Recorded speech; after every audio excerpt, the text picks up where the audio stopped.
नमस्कार दोस्तों। मैं आपका साथी ओमवीर सिंह। हम बात कर रहे थे व्याख्याता भर्ती में आने वाले मैथ्स की।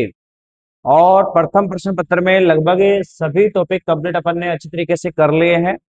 मैं आपसे पूर्णतः आशा और उम्मीद करता हूं कि आपने अच्छी तैयारी कर रखी है और आप तैयारी को आजमा भी रहे होंगे। हम कर रहे थे प्रैक्टिस, और प्रैक्टिस में भी अब अपने लास्ट 45 क्वेश्चन हैं, जिनमें सभी टाइप्स के क्वेश्चन जो आरपीएससी में लगभग पूछे गए उनसे रिलेटेड ही, उन पे आधारित ही क्वेश्चन है। हम बात कर रहे हैं कि 45 क्वेश्चनों की एक क्विज रहेगी, और इस प्रैक्टिस में लगभग हर टॉपिक से दो तीन क्वेश्चन हैं। और हम स्टार्ट कर रहे हैं अब।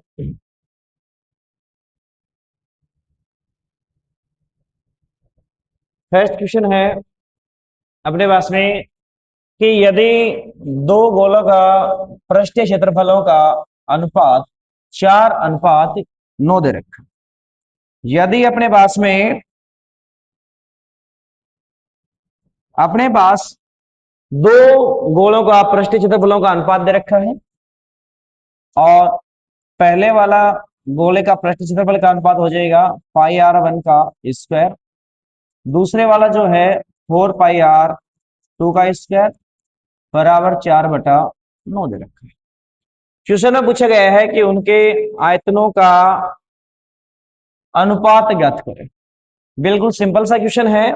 यहां से आपको 4 पाई से 4 पाई कट, इसका मतलब है कि R1 का स्क्वायर अपॉन R2 का स्क्वायर बराबर आपको दे रखा 4/9।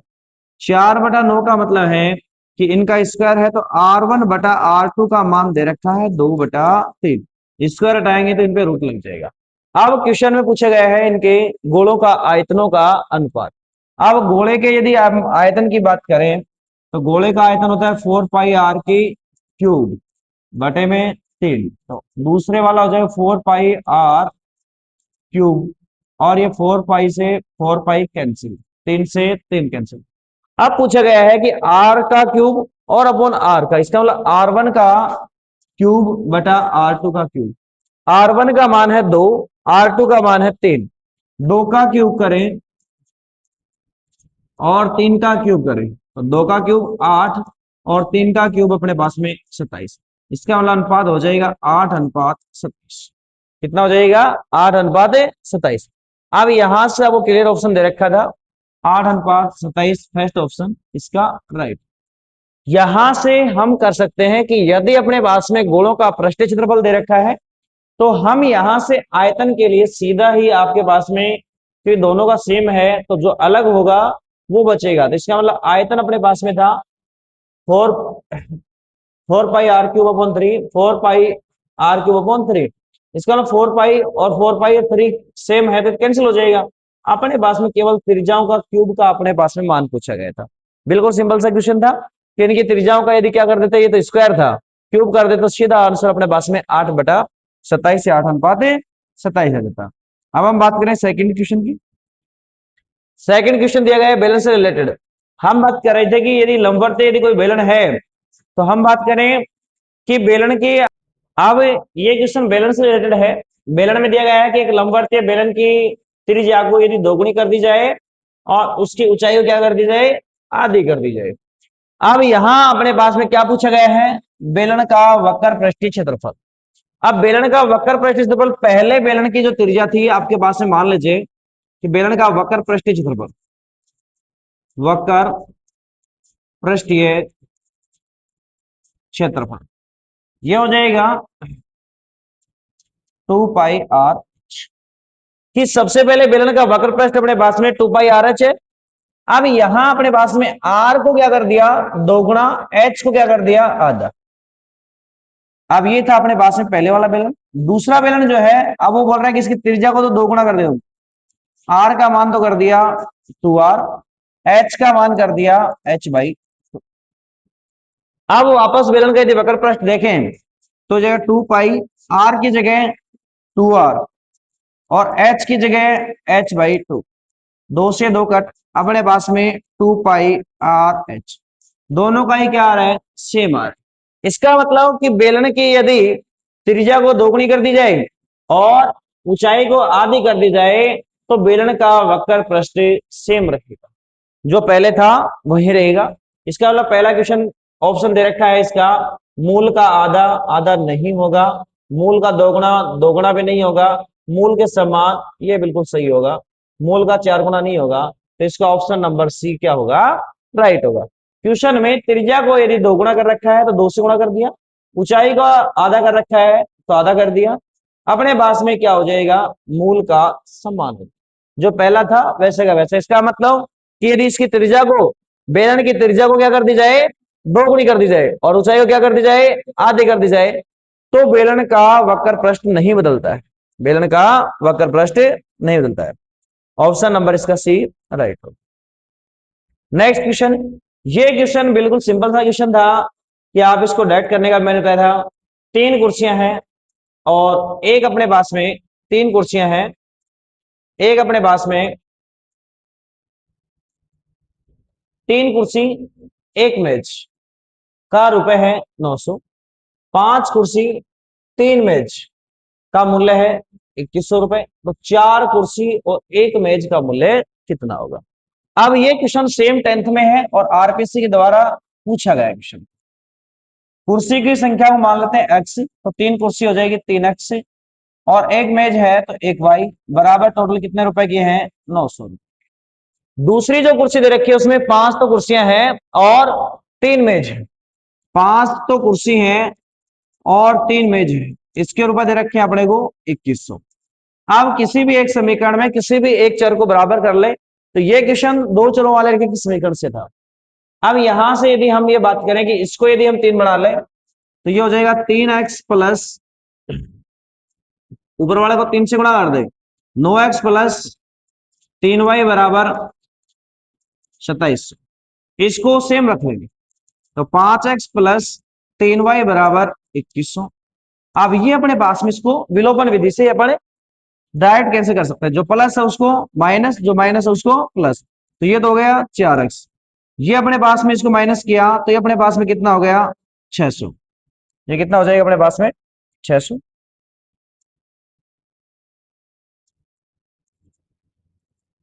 अब यहां से x बराबर 600 बटा कितना हो जाएगा 4, 4 से कैंसिल हो जाएगा, तो x का मान कितना आ गया 150, कि यहां अपने पास में जो कुर्सी है उसके रुपए तो कितना आ गए 150 रुपए। अब यदि कुर्सी का मूल्य 150 रुपए है तो हम यहां से निकाल सकते हैं कि 3 कुर्सी थी तो 3 कुर्सी कितने की हो गई 450 की, और एक क्या है मेज है, टोटल रुपए कितने हैं 900, तो इसका मतलब मेज का मूल्य हो गया 900 में से 450 कम कर दो, कितना हो गया 450 रुपए। इसका अर्थ हुआ कि अपने पास में कुर्सी तो है 150 रुपए की, मेज अपने पास में है 450 रुपए की। यहां से अपने पास में टोटल कितना पूछा गया है कि 4 कुर्सी, एक कुर्सी जब 150 की है तो 4 कुर्सी कितने की हो जाएंगी 600 रुपए की, 4 कुर्सी कितने की हो जाएंगे 600 रुपए की। एक मेज, तो एक मेज 450 रुपए की, दोनों का टोटल पूछा है तो टोटल कितना आ जाएगा 1050 रुपए की, तो अपना बी वाला ऑप्शन इसका क्या हो जाएगा राइट। इसका अर्थ ये, और ये क्वेश्चन कहां से पूछा गया है 2 चरों वाले रखे गए समीकरण से, जो 10th के क्वेश्चन। अब हम बात, नेक्स्ट क्वेश्चन दे रखा है कि यदि इस प्रकार से अपने को दे रखा है, यदि ये बहुपद दे रखा है, ये इससे विभाजित होता है तो शेषफल क्या होगा। विभाजित का मतलब इसमें इसका भाग जाए, और यदि वो 0 आ जाता है तो वो पूर्णतः विभाजित होगा, इसका मतलब पूर्णतः विभाजित नहीं है, जिसका हम भाग दे रहे हैं, किसका भाग देंगे x प्लस 3 का, उसके बराबर 0 रखें तो वहां से x का मान आ जाएगा -3। अब x का मान कितना गया -3, ये x की जगह -3 इस बहुपद में रखने पर यदि जो बचेगा वो उसका शेषफल बचेगा, यदि शेषफल नहीं बचता तो इसका एक गुणनखंड भी है और ये पूर्णतः विभाजित होता है, ये इसका गुणनखंड भी है और पूर्णतः विभाजित होता है। यहां से हम बात करें कि x की जगह अपने को कितना रखना है -3, कितना रखना है -3, जहां जहां x है वहां वहां माइनस का 3 रखना है, जहां जहां पर x है वहां वहां माइनस का 3। अब जहां बहुपद में अपने को क्या दे रखा था x दे रखा था, एक्स की जगह पर अपन ने क्या रख दिया, माइनस का 3 रख दिया। जहां जहां एक्स दे रखा था उस जगह पे मैंने क्या रख दिया, माइनस का 3। जैसे ही माइनस का 3 रखे तो अपने पास से कितना हो जाएगा, 5 माइनस का 3 का 27। इसको यदि हम बात करें तो 9, इसको यदि हम बात करें 18, इसको यदि हम इससे गुणा करें तो कितना हो जाएगा 135 माइनस प्लस के 45 प्लस 18 प्लस 9 माइनस 135। ये हो जाएंगे अपने पास में 45 18 63, 63 और 9 बैठ। इसमें से यदि हम माइनस करें तो कितना आ जाएगा, माइनस का 63। अब यहां सबसे पहले यदि ऐसा दिया गया है या ये इसका गुणनखंड है या नहीं है, इनकी जांच करने के लिए सबसे पहले इसके बराबर 0 रखें। जैसे ही आप 0 रखते हैं तो 0 रखने के बाद में आपके पास में उस चर का मान आ जाएगा। वो मान आप बहुपद में जहां जहां आपको x दे रखा है उस जगह पे रख दे। रखने के बाद यदि उसका मान 0 हो जाता है तो वो उसका गुणनखंड है, या इसका पूछा गया कि विभाजित है और शेषफल कितना बचेगा। इसका मतलब इसमें पूर्णतः भाग नहीं जाएगा। यदि पूर्णतः भाग जाता तो शेषफल 0 आता। तो इसमें ऑप्शन नंबर सी इसका क्या हो जाएगा, राइट हो जाएगा। ऑप्शन नंबर सी इसका क्या हो जाएगा, राइट हो जाएगा। अब नेक्स्ट क्वेश्चन की बात करें। नेक्स्ट क्वेश्चन दे रखा है कि एक लंबवर्तीय बेलन, लंबवर्तीय सॉरी शंकु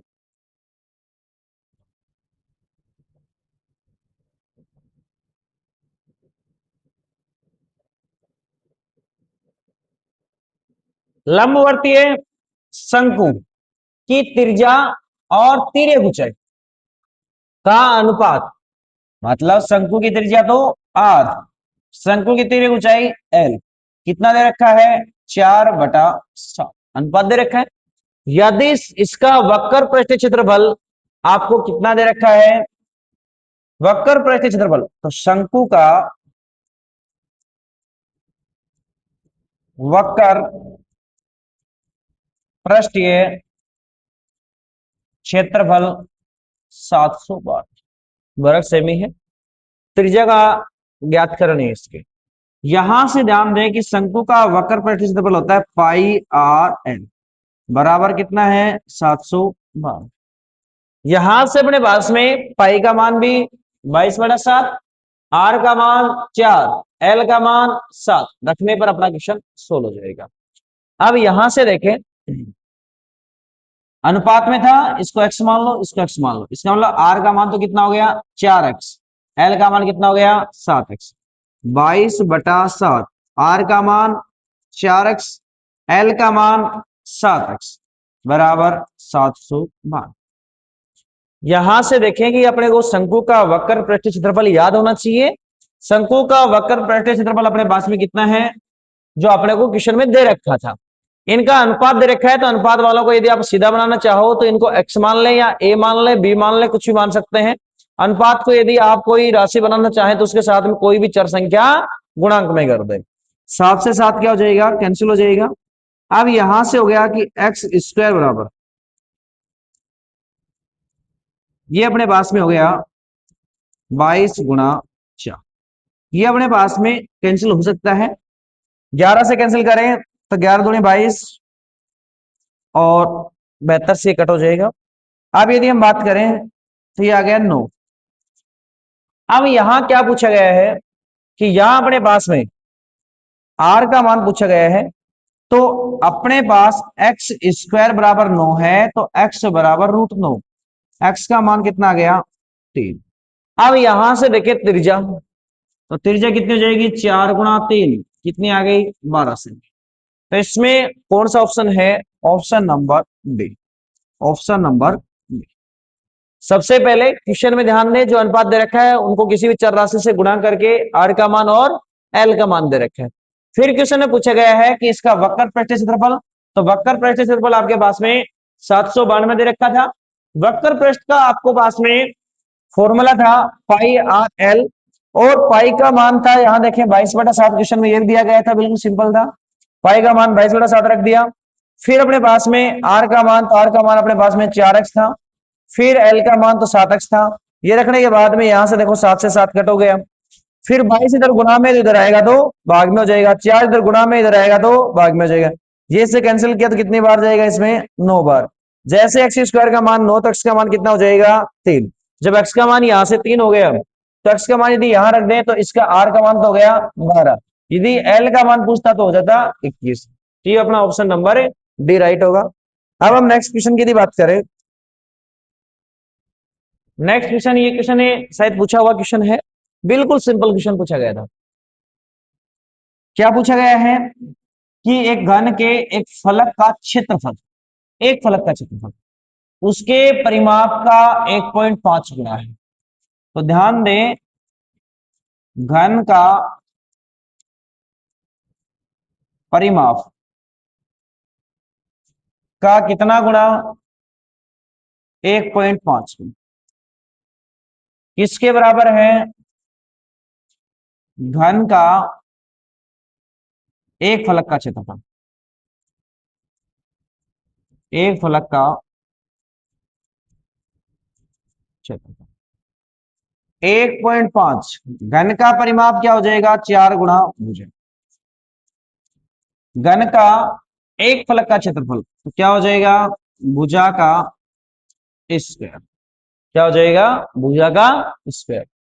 एक भुजा से एक भुजा कट हो जाएगी तो अपने पास में क्या हो गया, 1.5 गुणा 4 बराबर भुजा। तो अपने पास में भुजा बराबर कितना हो गया, 6 से। भुजा का मान कितना गया, 6 से। क्वेश्चन में जैसा जैसा बोला वैसे वैसे क्वेश्चन। गणित विषय सबसे आसान है क्योंकि इसमें क्वेश्चन भी दिया गया है और क्वेश्चन के आधार पर ही, क्वेश्चन से ही आंसर निकल जाता है। बाकी प्रत्येक विषय के अंदर अपने को क्वेश्चन से आंसर के लिए अपने को आंसर याद करना होता है। अब यहां देखेंगे घन का परिमाप का 1.5 गुना था, कौन था, घन का एक फलक का क्षेत्रफल। घन का परिमाप क्या होता है, 4 गुना भुजा। घन का एक फलक का क्षेत्रफल क्या होगा जाएगा, भुजा स्क्वायर। भुजा से एक भुजा कट, 1.5 के 4 से गुणा करें तो अपने पास में आ गया 6 सेमी। जब एक भुजा आपके पास में 6 सेमी तो घन का आयतन क्या होता है, तो घन का आयतन, घन का आयतन, घन का आयतन क्या हो जाएगा, घन का आयतन हो जाएगा भुजा की क्यूब। भुजा की क्यूब, भुजा क्यूब मतलब 6 की क्यूब, और 6 की क्यूब का मतलब 6 गुणा 6 गुणा 6, कितना हो गया अपने पास में, 216 सेमी में है तो सेमी। अब इकाई है तो क्यूब इसमें सेमी था ही नहीं तो इकाई हो जाएगा। अब 216, ऐसे क्वेश्चन डायरेक्ट भी हो सकता है। अब यहां देखें, 315 किसी का घन क्यूब नहीं होता, ये सीधा कैंसिल हो जाता। 144 किसी का नहीं होता तो सीधा कैंसिल। परंतु ये दो ऑप्शन ऐसे हैं, 512 और 216।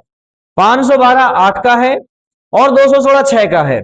इन दो में आपको 50-50 में क्वेश्चन चला जाता कि यदि आप 216 भी आंसर होगा और यदि 512 भी हो सकता था। क्यों, क्योंकि 512 8 का क्यूब होता है। अब यदि आप सही तरीके से क्वेश्चन कर रहे हैं तो इसका क्या आ जाएगा, 216 इकाई आ जाएगा।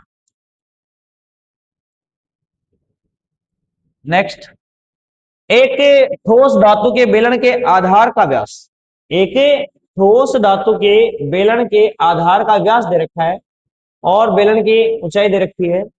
फिर पिघला करके 12 ठोस क्या बनाए जाते हैं, गोले बनाए जाते हैं। अब यहां से देखिए, सबसे पहले आपको दे रखा है व्यास।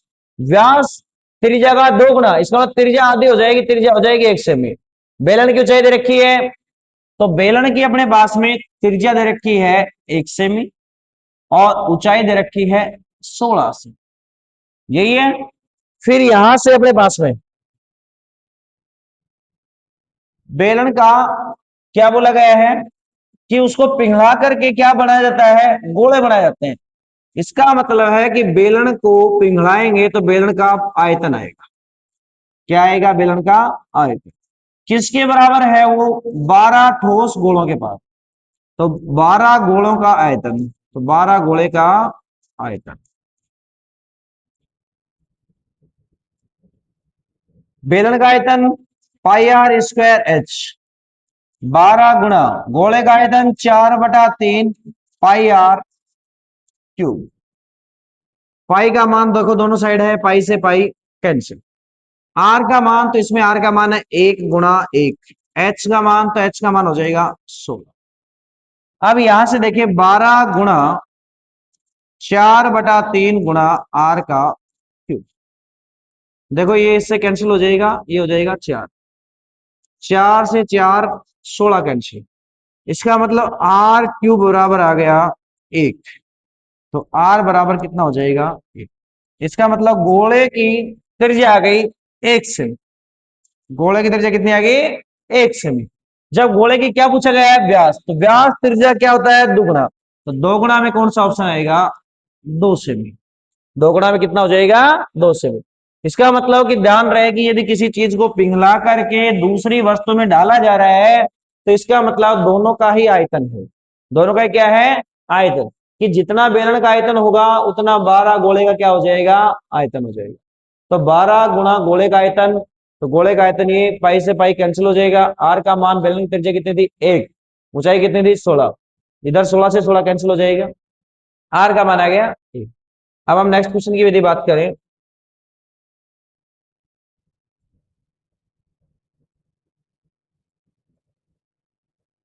किसी आंकड़ों का हमने फर्स्ट वाला टॉपिक पढ़ा था स्टैटिक्स। स्टैटिक्स में हमने एक फॉर्मूला पढ़ा था जिसे कार्ल पियर्सन का फॉर्मूला बोलते हैं कि आंकड़ों का बहुलक उसके माध्य से 16.2 अधिक। तो बहुलक और माध्यक से कितना अधिक है। अब आपने एक फॉर्मूला पढ़ा था एम्पिरिकल फॉर्मूला, क्या था वो था अपने पास में कि एक बहुलक बराबर 3 माध्यिका माइनस 2 माध्यिका, 3 माध्यिका माइनस 2 माध्यिका। अब क्वेश्चन में क्या बोला गया है कि बहुलक जो है, बहुलक जो है वो माध्य से, कि यदि माध्य में मैं 16.2 जोड़ दूं तो ये इसके बराबर है। अब क्वेश्चन में ध्यानपूर्वक पढ़े कि अपने क्या बोल रखा है कि बहुलक जो है, ये क्वेश्चन दे रखा है बहुलक माध्य से 16.2 ज्यादा है, तो मैंने माध्य में के बराबर कब होगा जब माध्य में 16.2 ऐड कर दूंगा। अब क्वेश्चन में क्या पूछा गया है कि बहुलक और माध्यक, माध्यक भी माध्यिका ही होती है, माध्यिका का ही शॉर्ट रूप इसमें लिख रखा है, माध्यिका का शॉर्ट रूप है माध्यक। माध्यक क्या है, अब माध्यक में यहां से ध्यान दें कि माध्यक भी चाहिए बहुलक भी चाहिए, क्या नहीं चाहिए माध्य नहीं चाहिए। इसका मतलब यहां से माध्य बराबर लिख सकते हैं बहुलक माइनस 16.2। तो हम यहां से सोल्व करें इसको, बहुलक बराबर 3 माध्यिका, कितनी माध्यिका 3 माइनस 2 माध्यक। अब जहां माध्य था तो माध्य का मान है बहुलक माइनस 16.2। अब इसके यदि सरल करें तो अपना क्वेश्चन आराम से हो जाएगा। बहुलक बराबर 3 माध्यिका माइनस 2 बहुलक माइनस माइनस प्लस 16.2 को 2 से गुणा करें तो 32.4। अब इसे यहां से ध्यान दें कि बहुलक और माध्यिका से कितना अधिक है। तो यदि हम यहां इस बहुलक को इधर ले आए तो 2 बहुलक इधर है माइनस के इधर आगे प्लस हो जाएगा, तो ये तो हो गया 3 बहुलक। कितना हो गया 3 बहुलक। 3 इधर लेके आ जाइए तो 3 माध्यिका बराबर कितना है 32.4। यदि हम इन दोनों में से 3 कॉमन करें तो ये हो जाएगा बहुलक माइनस माध्यिका, और 3 को यहां से हम कॉमन करें तो 3 को इधर भाग कर देंगे, तो 32.4 में 3 का यदि 32.4 में 3 का यदि भाग करें तो अपने पास में आ जाएगा 10.8। 10.8। यहां से बहुलक पूछा गया था बहुलक माध्यिका से, तो ये माध्यिका है अपने पास में इधर जाएगी प्लस में 10.8। कि यहां बहुलक जो है वो माध्यिका से कितना ज्यादा है, यदि माध्य से 16.2 ज्यादा है तो माध्यिका से कितना ज्यादा है 10.8 ज्यादा। तो कितना ज्यादा है 10.8। इसमें सबसे पहले देखो क्वेश्चन में दिया गया था बहुलक माध्य से 16.2 अधिक है, तो माध्य में मैंने 16.2 जोड़ दिया। जब बराबर होगा बहुलक, बहुलक का ये एक फॉर्मूला मैं काफी बार बता चुका हूं कि बहुत इंपॉर्टेंट है, लगभग हर बार आरपीएससी के द्वारा इसी से रिलेटिव क्वेश्चन पूछे जा रहे हैं। तो यहां से ये स्टैटिक्स का जो है, ये स्टैटिक्स अपने पास में रिपीट हो जाएगी। अब यहां से यदि हम बात करें,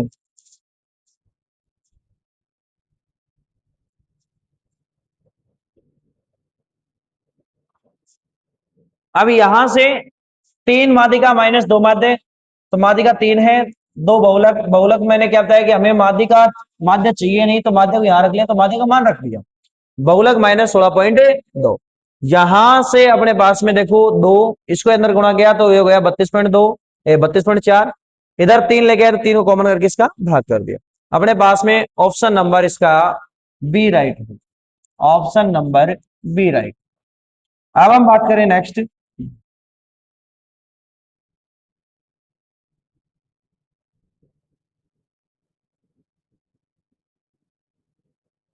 अब ये वापस वही क्वेश्चन आ चुका है, निम्न में से कौन सा व्यंजक सही है। क्वेश्चन को अच्छे से पढ़े, काफी बार सिली मिस्टेक हो जाती है क्वेश्चन में कि निम्न में से कौन सा व्यंजक है कौन सा नहीं है, तो ऐसा भी अपने ध्यान दें कि कौन सा सही है कौन सा गलत है, ये हम कर रहे हैं। बात करें, अब मैंने बताया कि ये बहुलक का इंपेरिकल फॉर्मूला है या काल पियर्सन का, तो इंपेरिकल जो है, इंपेरिकल फॉर्मूला क्या था कि बहुलक बराबर तीन माध्यिका माइनस दो माध्यिका। अब ये जिस ऑप्शन से बनेगा वहां से क्लियर हो जाएगा। यहां से देखें बहुलक बटा दो है, तो बहुलक आधा होगा ही नहीं, तो ये ऑप्शन तो वैसे क्लियर हो जाएगा। आगे देखें, ये बहुलक एक बराबर दो प्लस एक, ये भी नहीं है क्योंकि तीन माइनस दो माध्य चाहिए। अब यहां से देखें कि बहुलक बराबर माध्य का आधा, इसमें यदि करें तो ये ऑप्शन भी नहीं है, तो सीधा सीधा ऑप्शन नंबर ए बन रहा है। अब यहां से यदि इसको देखें तो अपने पास में है बहुलक बराबर माध्यक, इसको इधर ले गए प्लस का हो जाएगा, इसको अंदर गुणा करो तो ये दो तो हो गया माध्यक, माइनस दो हो गया माध्यक, यहां से दो रहेगी तीन, तीन माध्यक माइनस दो माध्यक, ये हो गया अपने पास में तीन माध्यक माइनस दो माध्यक, अपने पास में हो गया तीन माध्य माइनस दो माध्य। अब ये किसके बराबर है, बहुलक के बराबर। याद करने का सबसे अच्छा तरीका बताया कि माध्य का या फिर माध्यिका में तीन अक्षर आते हैं तो उसके साथ में गुणा में तीन, माध्य में दो अक्षर आते हैं पूरे तो इसका मतलब गुणा में दो। तो ये अपने पास में बेसिक सा एक फॉर्मूला याद करने का तरीका था कि तीन माध्यक, माध्यिका में तीन अक्षर या माध्यक में तीन अक्षर आते हैं तो इसलिए तीन से गुणा, माध्य में दो अक्षर आते हैं तो दो से गुणा, और तीन में से दो गया तो एक क्या बच जाएगा, बहुलक, एक क्या बच जाएगा अपने पास में, बहुलक। नेक्स्ट हम बात करें,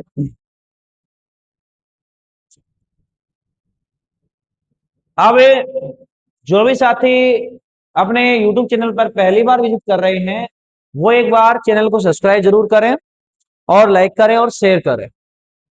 अब अपने पास में क्वेश्चन है, क्वेश्चन अपने पास में दे रखा है कि यदि किसी आंकड़ों का बहुलक और माध्यिका का अंतर, सेम वही क्वेश्चन है, इसमें क्या दिया गया है, माध्यिका और बहुलक का अंतर दे रखा है, माध्यिका और बहुलक का अंतर।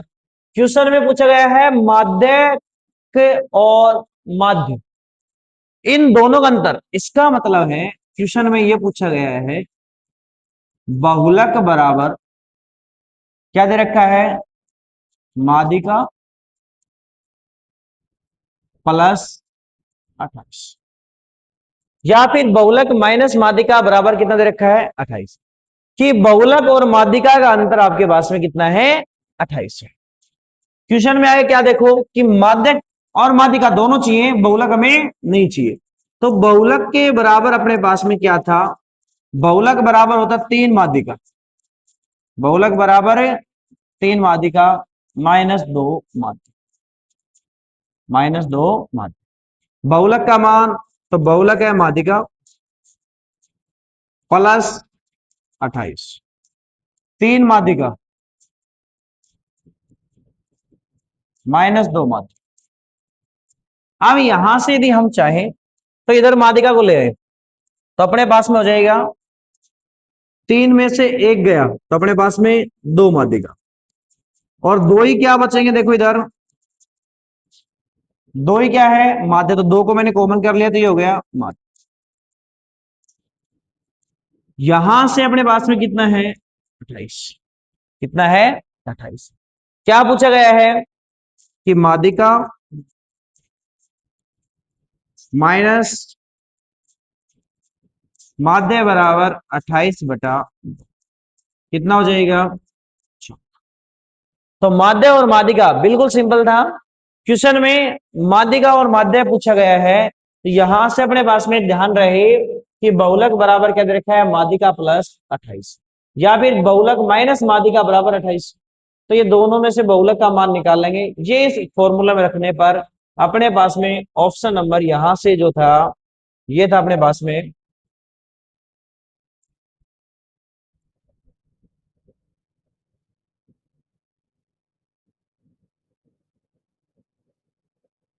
ये ऑप्शन दे रखा था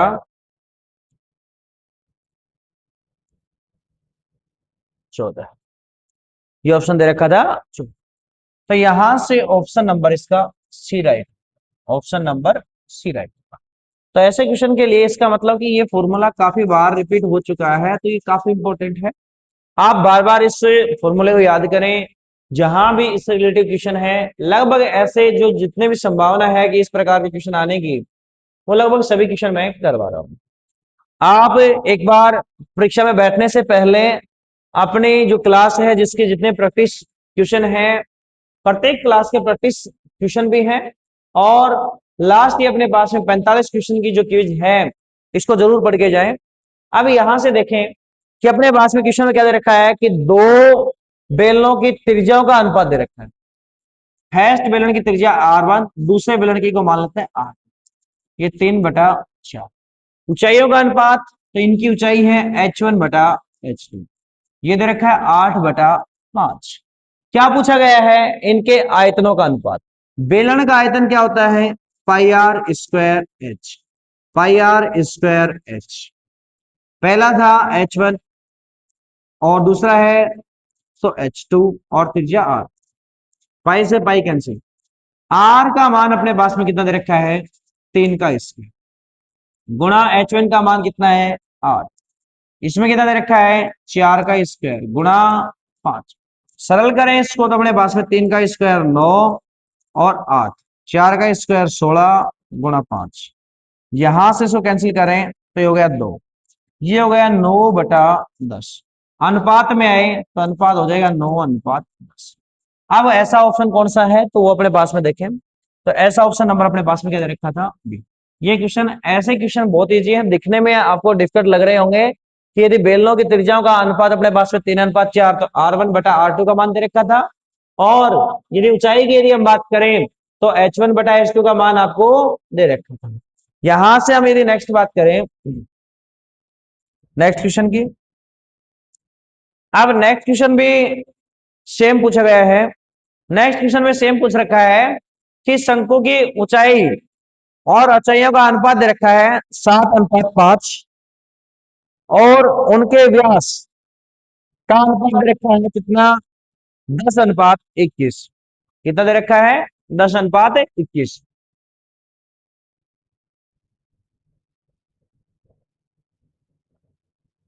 अब इसमें शंकु आ गया, इसका मतलब H1/H2, दो शंकु हैं, दोनों की ऊंचाइयों का अनुपात दे रखा है 7/5।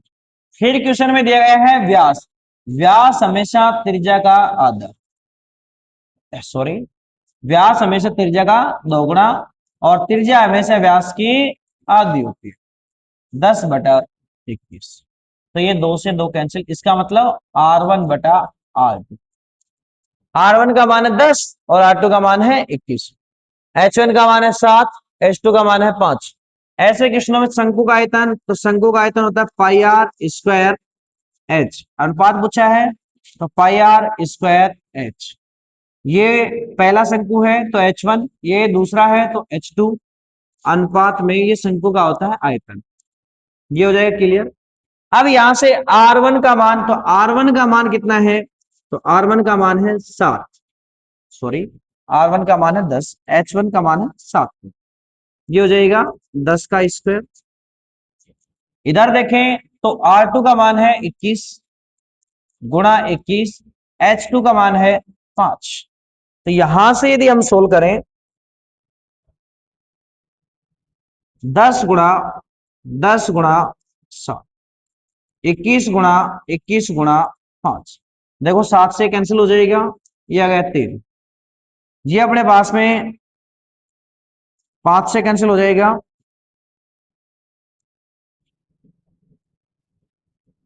ये अपने पास में 5 से कैंसिल हो जाएगा, तो 5 दूनी 10। आप जो कैंसिल होता है उसको कैंसिल करो, जो नहीं होता उसको छोड़ दीजिए। तो 10 को 2 से गुणा करें तो कितना हो जाएगा 20, 21 को 3 से गुणा करें तो ये हो जाएगा 63। तो ऐसा अनुपात देखो कहां है, 20:63। 20:63 जो अपने पास में ऑप्शन नंबर सी, 20:63 जो है वो ऑप्शन नंबर सी है, अपना आंसर राइट होगा। ऐसे क्वेश्चनों में H1/H2, R1/R2 ये आपको दे रखा था, अनुपात पूछा है, शंकु का आयतन का सूत्र याद होना चाहिए, उनको 1 कर लो, तो इसको दूसरा है तो 2 कर दो। अपने पास में इसमें वैल्यू पुटअप करनी थी, पुट करने के बाद में अपना आंसर सही हो जाए। नेक्स्ट, अब यहां से देखिए कि एक समकोण वर्ताकार शंकु के आधार की परिधि, आधार की परिधि कितनी दे रखी है आपको 88 सेमी। आधार शंकु का क्या होता है वर्त, और वर्त की परिधि क्या होती है 2πr। तो यहां से 2 गुणा 22/7 गुणा r बराबर 88। तो r बराबर हो जाएगा 88 गुणा 7 बटे में 22 गुणा 2। तो ये अपने पास में क्लियर हो जाएगा, r का मान कितना हो गया 84। यदि शंकु की ऊंचाई मतलब h का मान दे रखा है 28। अब क्वेश्चन में देखें क्या पूछा है, शंकु का वक्र पृष्ठीय क्षेत्रफल। शंकु का वक्र पृष्ठीय क्षेत्रफल के लिए हमें चाहिए L। तो L की यदि बात करें तो R² प्लस H²। R का मान अपने पास में कितना है, तो R का मान है 14 का स्क्वायर, 28 का स्क्वायर। यदि हम बात करें L का मान, तो 14 का स्क्वायर हो जाएगा 196, 28 का स्क्वायर हो जाएगा 784।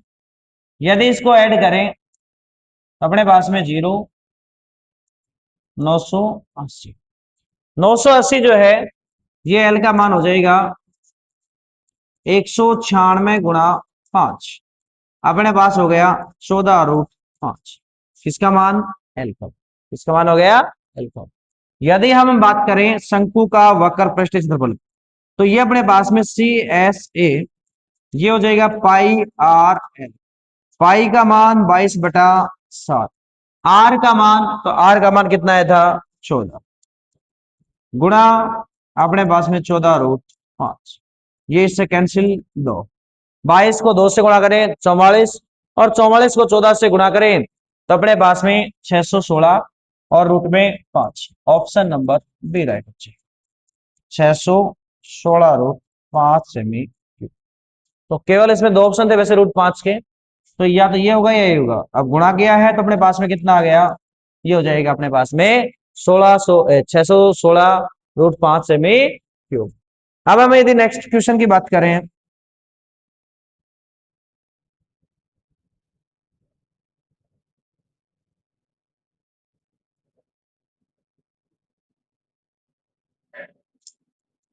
क्वेश्चन है अपने पास में, नेक्स्ट क्वेश्चन दे रखा है कि शंकु का वक्र पृष्ठीय क्षेत्रफल πr/l बराबर दे रखा है 5904। यदि इसके आधार का व्यास r का मान दे रखा है 72/2, इसका मतलब पाई का मान 22/7, इसका मान कितना हो जाएगा 36 गुणा l बराबर 5904। इसका मतलब पाई से तो पाई कैंसिल, l बराबर अपने पास में, इसमें यदि 36 का भाग दे तो अपने पास कितना हो जाएगा, यदि इसको 6 से कैंसिल करें 6 से कैंसिल किया तो 6, 6 से कैंसिल किया 9, बच गए अपने पास में 5, 8 और 4, फिर 6 से कैंसिल किया 1, 6 और 4। एल का मान आ गया 164, सेमी में है तो सेमी। क्वेश्चन में क्या पूछा गया है? शंकु की ऊंचाई पूछी गई है। आर का मान आपके पास में क्वेश्चन में दे रखा है, आर का मान 72 का आधा कर दो 36, एच का मान, तो एच का मान आपके पास में एल का मान आ गया 164। अब यदि हम बात करें, क्वेश्चन में पूछा गया था ऊंचाई। अब काफी बार ऊंचाई आपको यहाँ लगभग ऑप्शन में डाल भी देता है, 164 यदि इसमें डाल देता है तो आप आसानी से उसी ऑप्शन को क्लिक कर दे। क्वेश्चन में ध्यानपूर्वक पढ़ना है कि शंकु की ऊंचाई पूछी गई है। शंकु की ऊंचाई जो है वो अपने पास में एच पूछी गई, और एच बराबर अपने पास में होगा L square minus R square का रूट।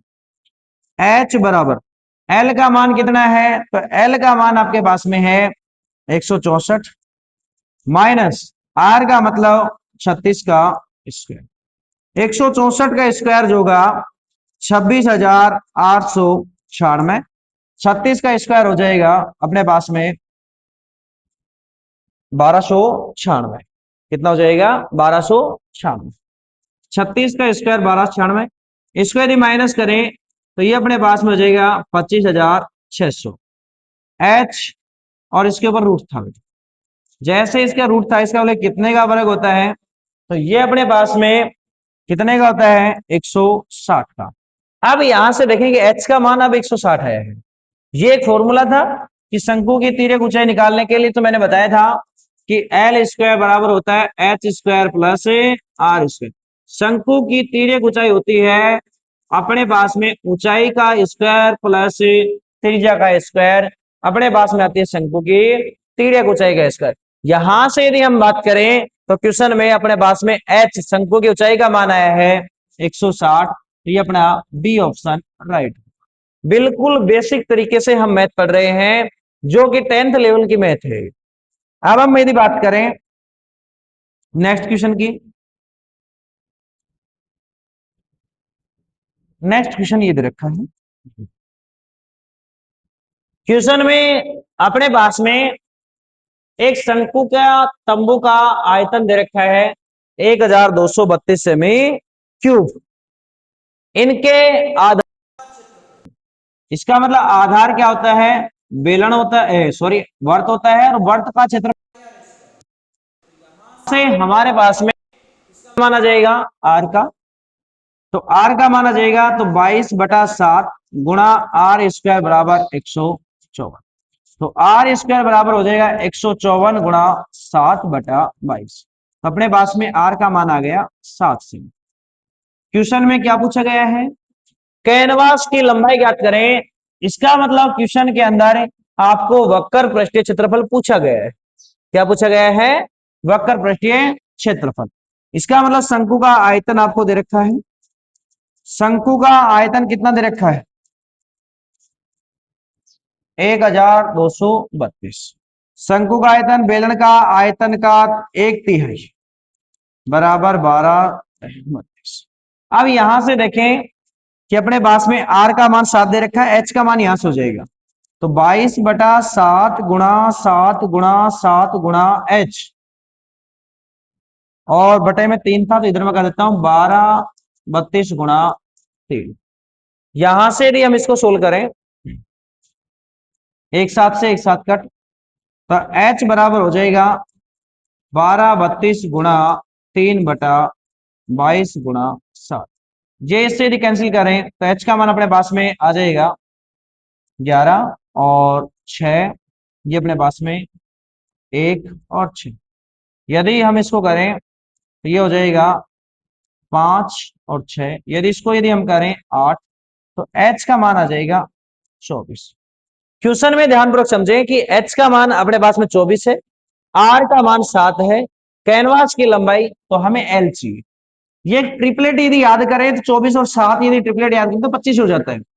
एच का स्क्वायर प्लस आर स्क्वायर, 7 का स्क्वायर 49, आर का स्क्वायर 49 का 7 का स्क्वायर 49, एच का स्क्वायर 24 का स्क्वायर 24 का स्क्वायर 576, तो एल का मान आपके पास में आएगा 25, क्योंकि ये अपने पास में इसका क्या होता है रूट।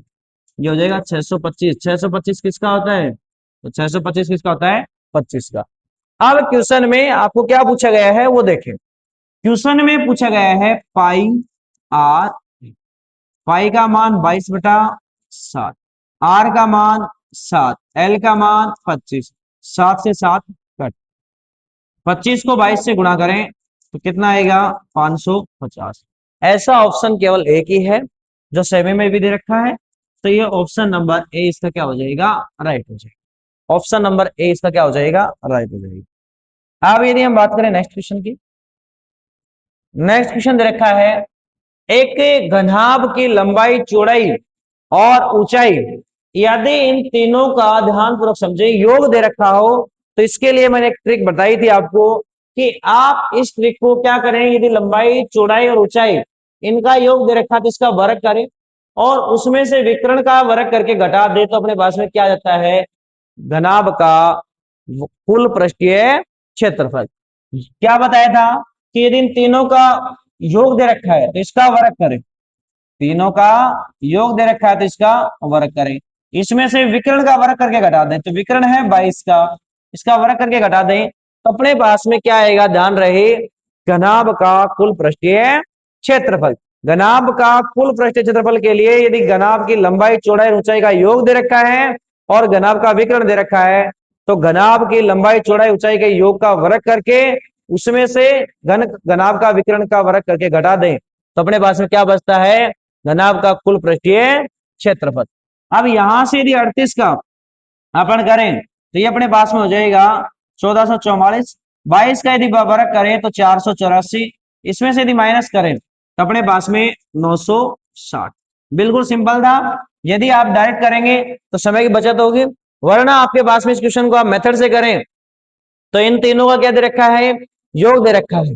तीनों क्या दे रखा है? योग। इसका मतलब L plus B plus H बराबर कितना दे रखा है? दोनों तरीके से, तो या तो आप इसका वर्ग करो, इसका वर्ग करके घटा दो, अपने पास में डायरेक्ट आंसर आ जाएगा। वो किसका बचेगा? घनाभ का कुल पृष्ठीय क्षेत्रफल।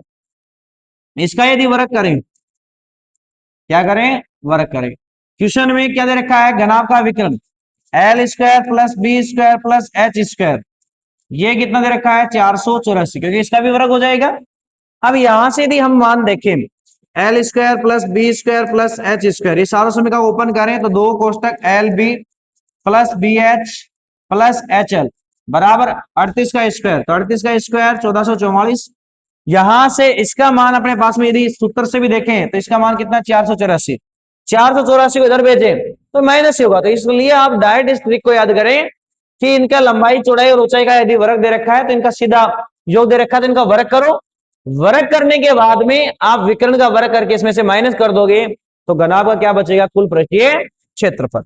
हमारे पास में ऑप्शन नंबर इसका सी राइट होगा। नेक्स्ट हम बात करें, ये क्वेश्चन अपने पास में द्विघात समीकरण से है। किससे है? द्विघात समीकरण से। यहां अपने पास में ये जो क्वेश्चन है, सेम ऐसे कैसा क्वेश्चन 10th में है कि इनके मूलों के वर्गों का योग दे रखा है। क्या दे रखा है? इनके मूलों के वर्गों का योग, कि सबसे पहले इनके मूलों का वर्ग करें और उनका योग कर दें।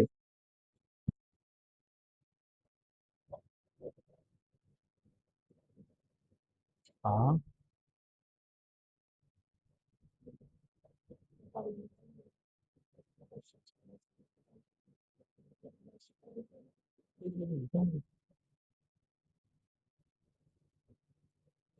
अब यहां से अपने पास में क्या दे रखा है? सबसे पहले मूल, फिर उनका वर्ग और फिर उनका योग। इसका मतलब एक मूल है अल्फा और बीटा। मूलों का योग आपको बताया था माइनस बी बटा क्या होगा? बी का मान -14, तो माइनस माइनस प्लस के 14, ए का मान 1, इसका हो गया 14। फिर यदि हम बात करें अल्फा गुणा बीटा, मूलों का गुणनफल क्या लिखवाया था? शून्यंकों का गुणनफल सी बटा ए, सी का मान के बटा 1 मतलब एक। अब क्वेश्चन में देखें कि अपने पास में मूलों का वर्ग और वर्गों का योग कितना दे रखा है? 100। कि alpha square plus beta square बराबर कितना दे रखा है? 100 दे रखा है। अब यहां से अपने पास में है क्वेश्चन में कि अल्फा प्लस बीटा का बराबर आपको दे रखा है 14। दोनों का यदि वर्ग कर दें तो अपने पास में हो जाएगा alpha square plus beta square plus 2 alpha beta बराबर हो जाएगा 196। अब यहां से अल्फा का स्क्वायर बीटा का स्क्वायर कितना दे रखा है 100। 2 गुणा अल्फा बीटा का मान, अल्फा गुणा बीटा का मान कितना दे रखा है ठीक। अपने पास में कितना हो जाएगा देखो 100 को इधर भेज दें तो 2 के बराबर 196 माइनस 100, ये अपने पास में कितना हो गया 96 के बराबर कितना हो जाएगा 96/2 और 96/2 का मतलब कितना आएगा 48। कितना आएगा 48। ऑप्शन नंबर बी इसका क्या हो जाएगा राइट। सेम ऐसे का ऐसा क्वेश्चन करवाया था मैंने, उसमें शायद 36 होगा। तो ये क्वेश्चन भी बहुत अच्छा क्वेश्चन है, ऐसे क्वेश्चन भी आरपीएससी द्वारा काफी बार पूछे हुए हैं। नेक्स्ट क्वेश्चन ये है, ऐसा ही आरपीएससी लगातार 2 बार ऐसा क्वेश्चन पुटअप कर चुकी है। एक अपने पास में है यहां जो हम पढ़ रहे हैं, ये क्वेश्चन जो है इस क्वेश्चन के अंदर कोई ना कोई गुणांक एक दूसरे का गुणा में है, कोई ना कोई गुणांक एक दूसरे का गुणा में।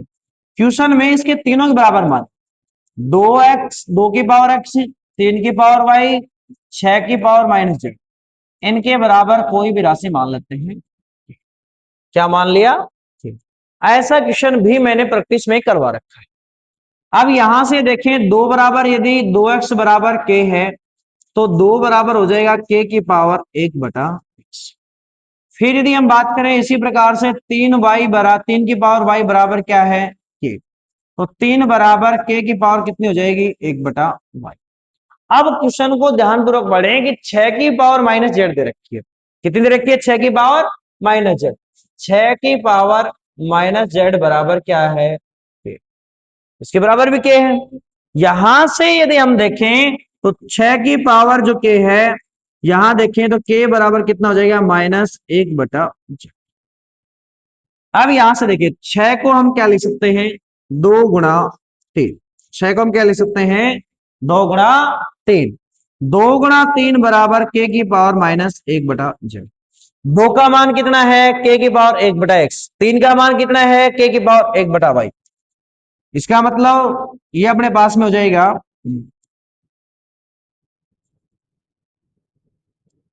कितना हो जाएगा k की पावर 1/x गुणा k की पावर 1/y बराबर k की पावर -1/z।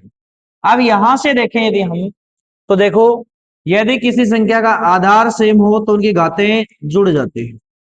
बराबर कितना हो जाएगा k की पावर -1/z। यदि किसी संख्या का आधार सेम हो घातें अलग अलग हो और बराबर का निशान हो तो उनकी घातें भी आपस में क्या हो जाती हैं बराबर। तो यहां से यदि हम बराबर करें तो 1/x प्लस 1/y बराबर -1/z।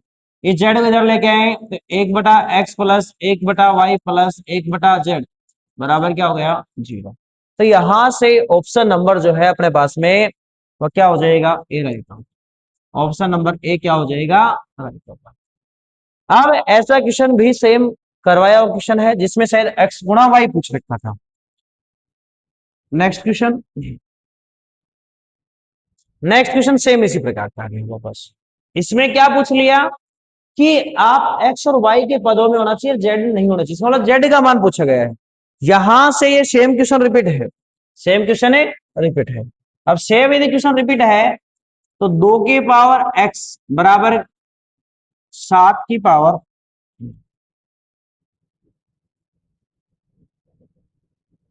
7 की पावर y बराबर 14 की पावर z बराबर क्या है। अब सेम वही क्वेश्चन है, इसका मतलब 2 की पावर x बराबर k, तो 2 बराबर कितना हो गया k की पावर 1/x।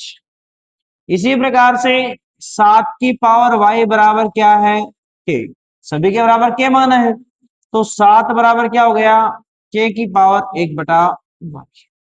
अब अपने पास में यहां से देखें कि 14 जो है ये क्या है सेम वही गुणांक है। 14 की पावर z बराबर k, तो 14 बराबर हो गया k की पावर 1/z। अब यहां से देखें कि 14 को हम क्या लिख सकते हैं 2 गुणा 7, क्या लिख सकते हैं, 2 गुणा 7, तो कितना हो गया, के की पावर जेड है, 2 का मान कितना है, के की पावर 1/x, गुणा 7 का मान कितना है, के की पावर 1/y, बराबर कितना हो जाएगा ये। अब यदि मैंने बताया कि अपने पास में गुणा में है तो इनकी घातें जुड़ जाएंगी, घातें जुड़ेंगे तो क्या होगा, 1/x प्लस 1/y बराबर के की पावर 1/z। यहां अपने पास में देखें कि क्वेश्चन में कि के से के कैंसिल हो जाएगा, इनकी घातें आपस में बराबर हो जाएंगी, 1/y बराबर 1/z। अब क्वेश्चन में केवल आपको क्या पूछा गया है, z का मान पूछा गया है, तो आप यहां से इसको यदि हम एक्स वाई एलसीएम करें तो y प्लस एक्स बराबर 1/z, हमें मान चाहिए z का, इसका मतलब इसका व्युत्क्रम कर दें, उल्टा कर दें, तो उल्टा करें तो z बराबर क्या हो जाएगा, z बराबर हो गया x प्लस y/x, z का मान क्या हो गया, x प्लस y/xy। तो यहां से ऑप्शन देखें कि अपने पास में सॉरी उल्टा तो किया ही नहीं इसको, क्या हो जाएगा, xy/x प्लस y। अब यहां से देखेंगे ऐसा ऑप्शन कौन सा है, तो ऐसा सभी ऑप्शनों में है, परंतु एक्स वाई बटे में यहां जो है ये ऑप्शन नंबर 20 का क्या हो जाएगा, राइट होगा। सेम 2 क्वेश्चन करवा दी इसी प्रकार के। अब हम बात करें नेक्स्ट क्वेश्चन की, ये भी स्टैटिक्स का क्वेश्चन है, ऐसा क्वेश्चन भी करवाया था, उसमें लिखा हुआ था सेम यही क्वेश्चन था, शायद उसमें संख्या चेंज थी, उसमें बताया गया था कि अंतिम 3, और इसमें कर दिया मैंने प्रथम 3, कि आप इसका माध्य ज्ञात करें, और इसका माध्य कितना दे रखा है, 11। सबसे पहले माध्य होता क्या है, तो आंकड़ों का योग बटा आंकड़ों की संख्या, सबसे पहले इनका जोड़ करो, तो x+x+2 plus x+4 plus x+6 plus x+8, कितनी संख्या है उसका भाग दो, 1 2 3 4 5, तो 5 का क्या कर देंगे भाग, इसका माध्य आपको दे रखे हैं 11।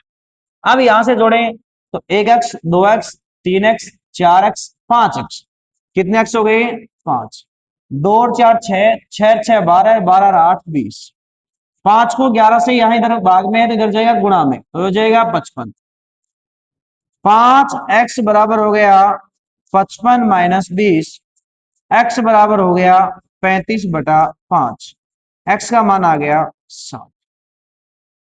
अब इसका मतलब पहली संख्या थी 7, दूसरी संख्या 7+2 9, तीसरी संख्या 7+4 11, केवल 3 का माध्य, तो इन तीनों को जोड़ो और 3 का भाग कर दो, 3 का जोड़ किया तो अपने पास में 16 और 11 27, 27 में 3 का भाग दोगे तो अपने पास में कितना हो गया, कि पहले 3 का यदि माध्य पूछा गया है तो तीनों का जोड़ करो, तो पहली संख्या 7, फिर ये अपने पास में 9, ये अपने पास में 11, तो अपने पास में इसका माध्य अपने पास में कितना हो गया 9 हो जाएगा।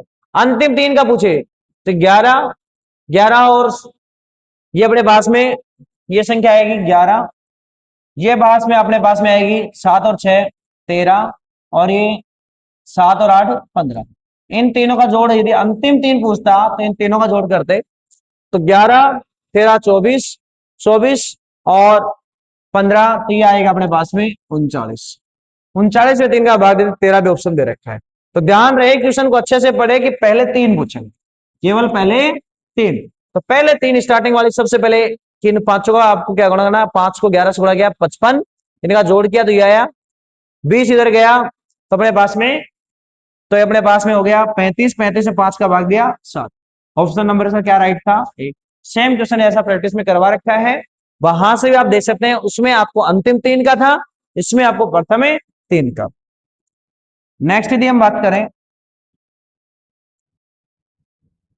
यदि बहुलक व माध्यक का मान कितना दे रखा है, 30 और 33, 30 और 33, 30 और 33 यदि अपने को दे रखा है, 30 और 33 अपने को दे रखा है, यहां से देखें बहुलक का मान,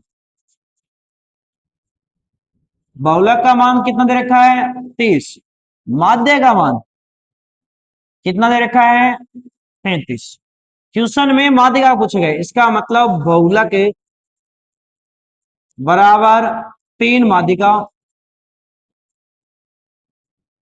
-2 माध्यिका। जो जो मान दे रखा है वो मान रख देंगे। बहुलक का मान 30, माध्यिका अपने को ज्ञात करनी। 2 गुणा माध्य का मान 33, 30 बराबर माध्यिका। 33 को 2 से को इधर कर दे तो 30 बराबर 3 कोष्टक माध्यिका। ये हो गया 96 बराबर 3 माध्यिका।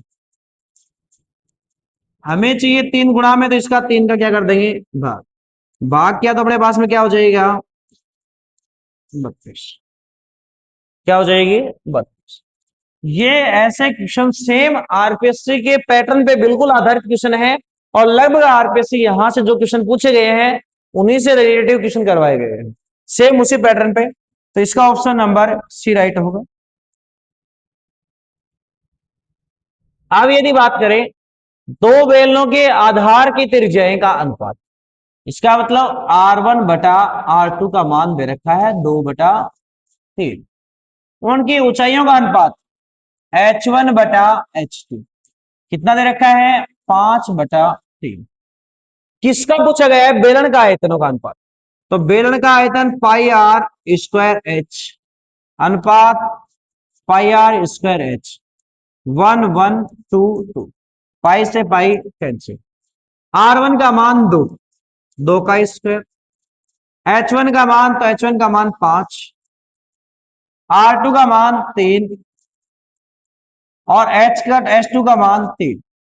यहां से 2 का स्क्वायर 4 गुणा 5, 3 का स्क्वायर 9 गुणा 3, ये हो गया 20 अनुपात 27। ऐसा ऑप्शन अपने पास में बी वाला है, ऐसा ऑप्शन बी वाला है 20 अनुपात 27, जबकि उल्टा भी दे रखा है 27 अनुपात 20। जल्दबाजी में यदि कोई वैल्यू अपोजिट रख दी तो अपना आंसर बिल्कुल गलत होगा। यहां से यदि हम बात करें नेक्स्ट क्वेश्चन की,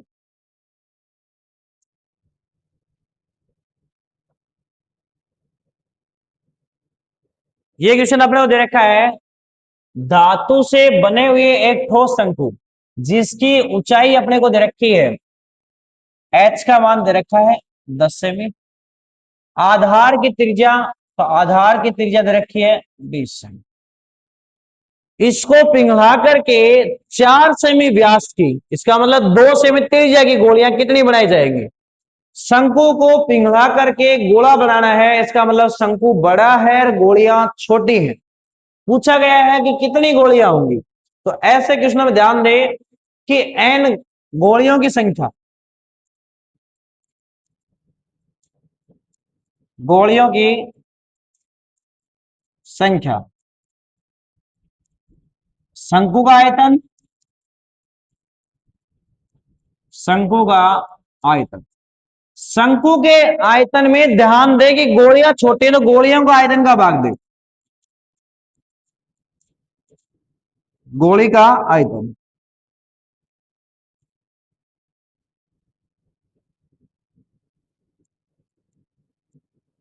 गोले का आयतन।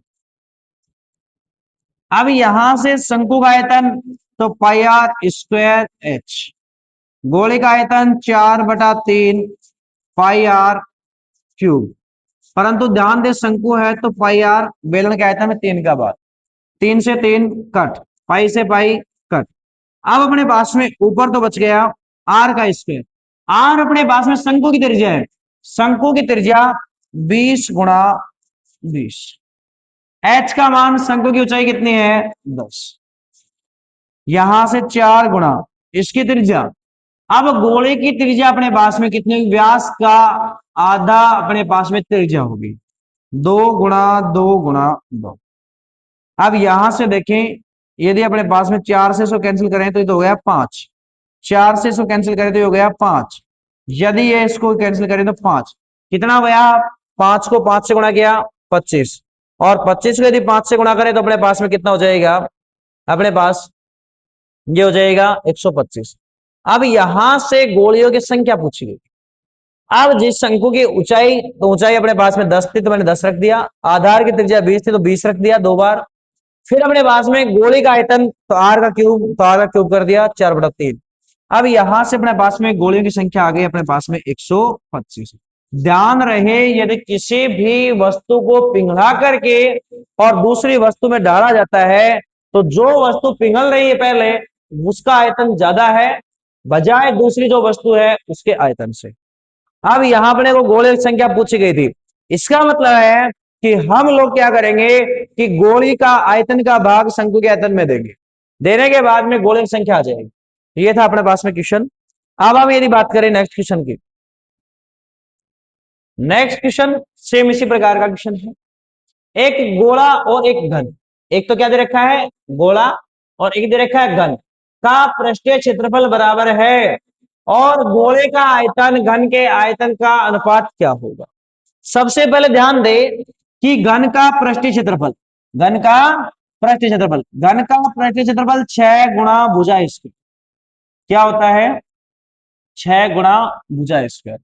गोले का क्षेत्रफल के, गोले का पृष्ठीय क्षेत्रफल 4 पाई r स्क्वायर इसके बराबर है। तो यहां से हम भुजा का मान निकाल सकते हैं। भुजा का स्क्वायर बराबर 4 पाई r स्क्वायर/6। अपने पास में हो जाएगा भुजा बराबर रूट में आ जाएगा 4 पाई r स्क्वायर/6। तो यहां से भुजा का मान आ गया अपने पास, क्या हो जाएगा पाई/3।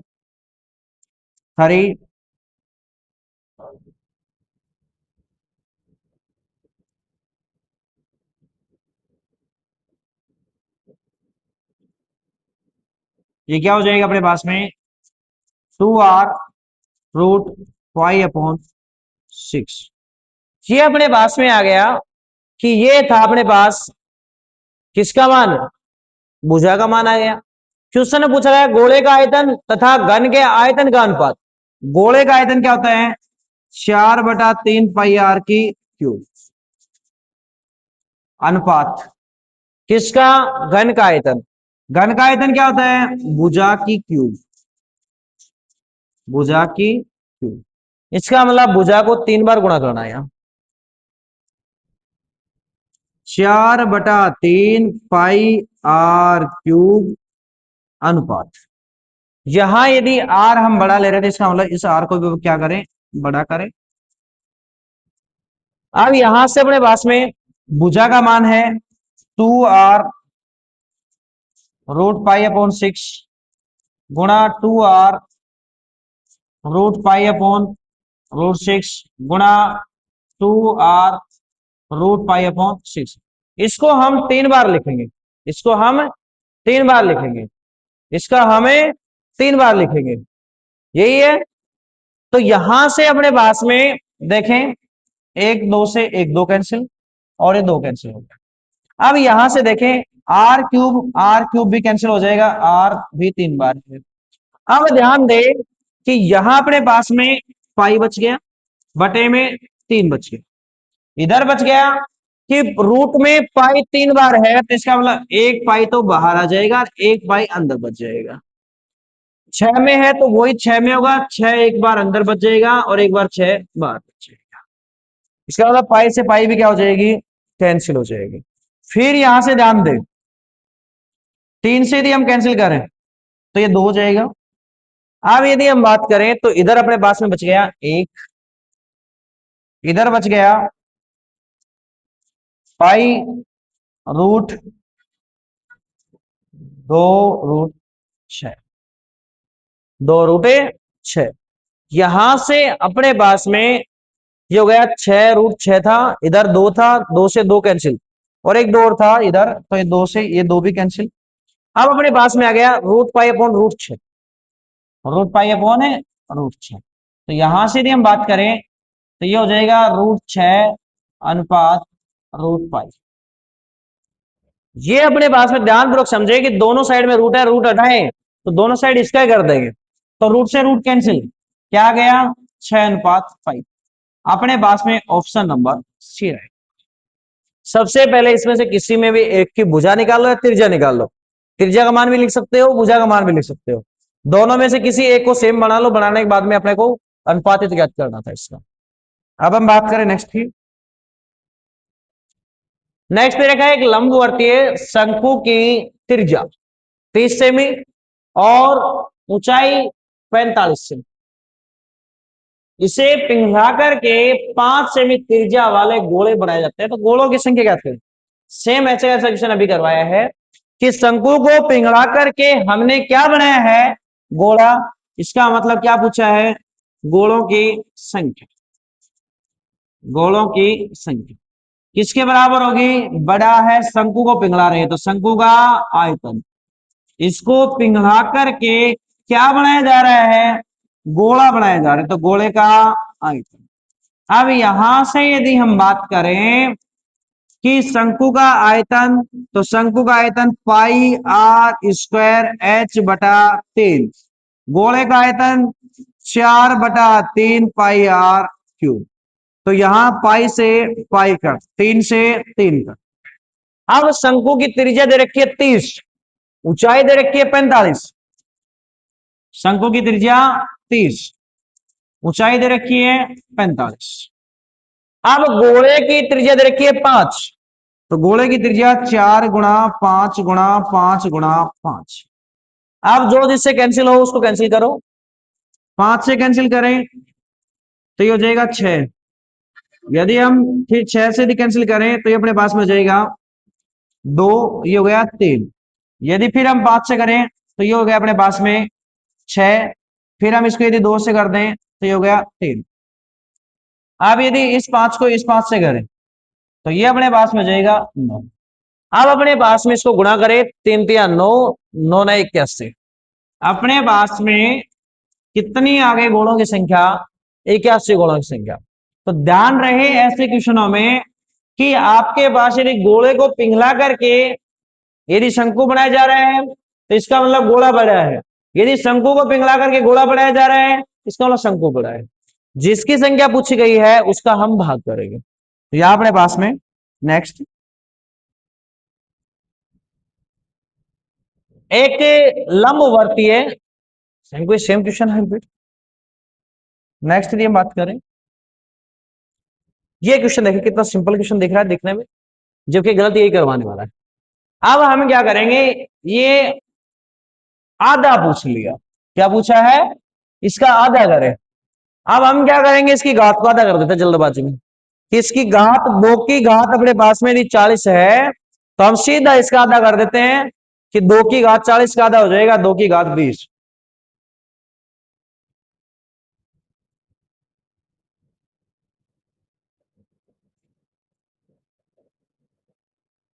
अब यहां से अपने को क्वेश्चन में दे रखा है कि 2 की पावर 40 का आधा क्या होगा।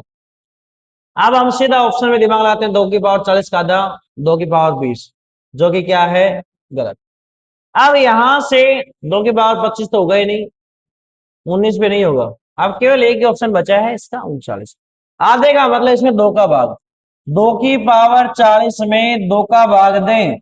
यदि किसी संख्या का आधार सेम हो और घात अलग अलग या सेम और बीच में भाग का निशान हो तो उनकी घातें आपस में घट जाती हैं। तो 40 में से एक गया तो कितना हो जाएगा, 2 की पावर 39। ऑप्शन नंबर सी बिल्कुल राइट होगा। जल्दबाजी में 20 या 19 नहीं कर, ध्यान रहे कि इसकी पावर को आधा नहीं करना, इसकी पावर में से यदि आधा पूछ रखा है तो एक कम करना है, इसकी पावर में से एक कम करना है। नेक्स्ट क्वेश्चन, ये क्वेश्चन है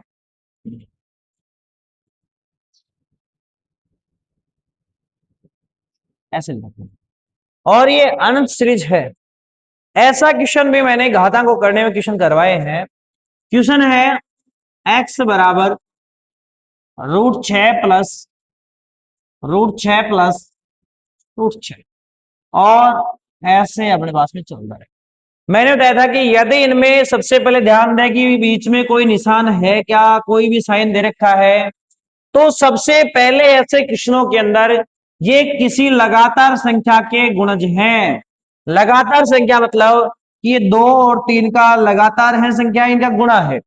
यदि आपके पास में प्लस का निशान है तो आप लोग यहां से क्या करेंगे, बड़ी संख्या इसका आंसर होगा, बड़ी संख्या इसका क्या हो जाएगा, आंसर। यदि माइनस है तो इसका आंसर छोटी संख्या होगा। यदि इनके बीच में किसका निशान है, माइनस का, तो इनमें अपने पास में ऑप्शन नंबर डी इसका राइट होगा। यदि प्लस नहीं होता तो सीधा ऑप्शन नंबर बी राइट होता कि इनके बीच में कोई निशान नहीं है, ऑप्शन नंबर बी राइट। यदि इनके बीच में माइनस निशान है तो 2, इसमें जो नहीं दे रखा। तो अपने पास में बिल्कुल सिंपल सा क्वेश्चन था। नेक्स्ट क्वेश्चन, नेक्स्ट क्वेश्चन की यदि हम बात कर रहे हैं, ये दे रखा है, शायद ऐसा क्वेश्चन मैंने करवाया है कि इनमें आधार पहले सेम बना, इनका आधार क्या बनाए, सेम। इसका अर्थ है कि यहां से जो 2 की पावर 2x माइनस वाई बराबर 16, अब यहां से 16 को हम क्या लिख सकते हैं, 2 की पावर 4। 16 क्या लिख सकते हैं, 2 की पावर 4। 2 की पावर 2x माइनस वाई बराबर 2 की पावर कितनी लिख सकते हैं, 4। यदि किसी संख्या का आधार सेम हो और घात अलग अलग हो और बराबर में हो तो उनकी घातें आपस में क्या हो जाती हैं, बराबर होती है।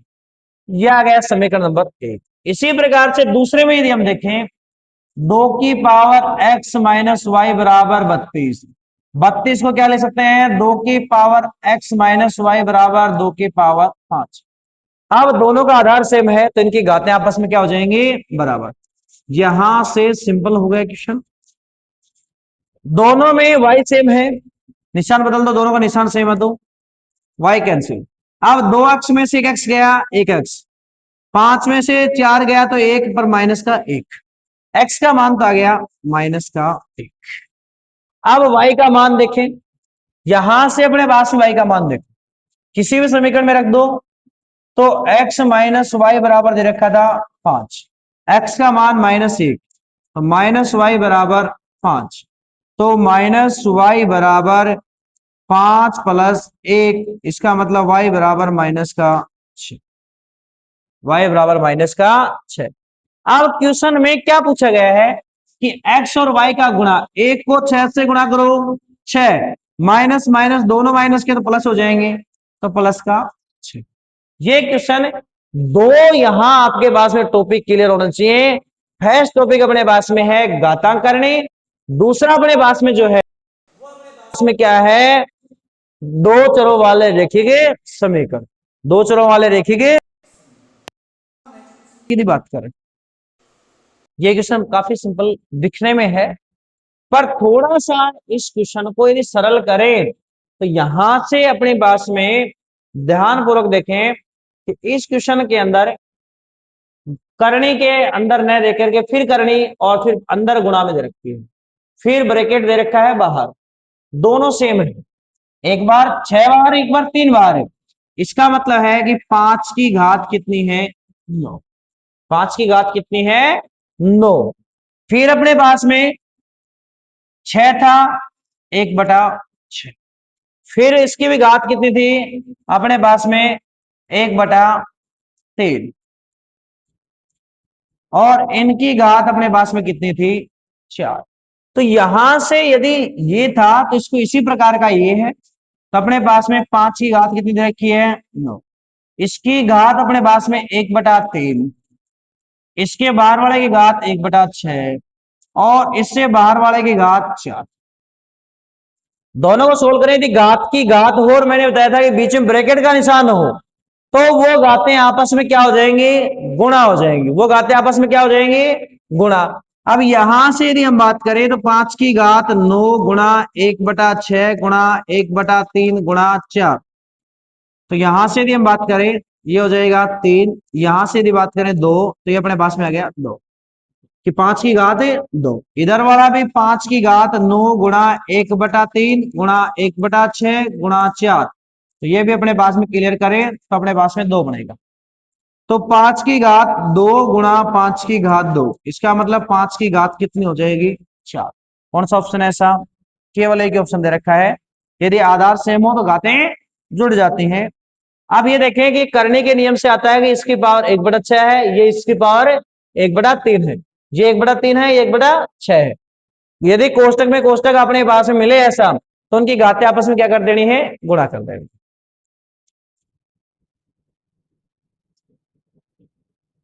अब ये क्वेश्चन काफी अच्छा क्वेश्चन है। अब इसमें आपको जो सार्वसमिका दे रखी है ये वाला है, ये सार्वसमिका याद होनी चाहिए। a³ minus b³, a³ minus b³। ध्यान रहे मैं 2 सार्वसमिका लिखूंगा, a³ माइनस b³ बराबर a minus B a² plus ab plus b²। ये हो गया a माइनस बी की। एक है a³ प्लस b³, इसके लिए सार्वसमिका होगी a plus B a² minus A B plus b²। यहां से ध्यान रखना है कि अपने पास में यदि यहां प्लस आता है तो यहां प्लस आएगा, परंतु यहां ए बी के आगे माइनस आएगा। यदि यहां माइनस है तो यहां तो माइनस आएगा, पर यहां फिर क्या आएगा? प्लस। इसका अर्थ है कि इसके अंदर अपोजिट निशान आना चाहिए। अब यहां से यदि हम बात करें कि इस सार्वसमिका को यहां से ओपन करें तो इसको मान रखेंगे तो काफी डिफिकल्ट हो जाएगा। तो अपन यहां से सीधा इस सार्वसमिका यदि याद है तो x² plus XY plus y², ऊपर तो ये दे रखा है, नीचे a³ माइनस b³, तो इसमें आप खोले जैसे इसमें ओपन करेंगे तो x minus Y x² plus XY plus y²। अब ये सेम है, अपने पास में क्या बच गया? ऊपर तो 1, नीचे हो गया x माइनस वाई। x का मान कितना है? 19, 19 माइनस y का मान 18। 1/19 में से 18 माइनस करें तो 1 अपने पास में 1। ऐसा ऑप्शन देखो जिसका आंसर 1 हो, तो कौन सा ऑप्शन आएगा? ए। कौन सा ऑप्शन आएगा? ए वाला। तो इसका आंसर राइट होगा ए। अब ऐसे क्वेश्चनों में सार्वसमिका याद है तो केवल अपने पास में सीधा ही रखना था। अब यदि ऐसा ही सेम क्वेश्चन, ये भी बिल्कुल सिंपल सा क्वेश्चन दे रखा है, अब अपने पास में